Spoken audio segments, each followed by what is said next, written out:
मुख्यमंत्री नवीन पट्टनायक दीर्घ 24 वर्ष धरी शासन करथिला बिजु जनता दल नवीन पट्टनायक नेतृत्व में आजिर दिन में ओडिशा 24 वर्ष तले केउंठी थिला आज केउंठी अछि।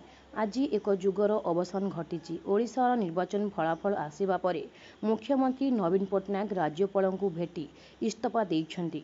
पूर्वाह्न 11:30 समय नवीन निवास बाहरी राजभवन में पहुंचिले राज्यपाल को भेटी किछि समय आलोचना करी मुख्यमंत्री पदरू इस्तीफा देइछन्ति नवीन पट्टनायक। चलित निर्वाचन में राज्य बीजेपी एकाकी सरकार गढ़िबा पई आवश्यक संख्या गरिष्ठता हासिल करिछि।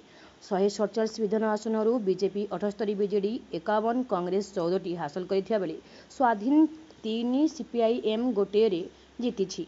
विधानसभा रे बहुमत हासिल करबा को हेले 74 आसन दरकार करुथिया बेले बीजेपी 78 आसन जीति सरकार गठन करबा को जाउछि।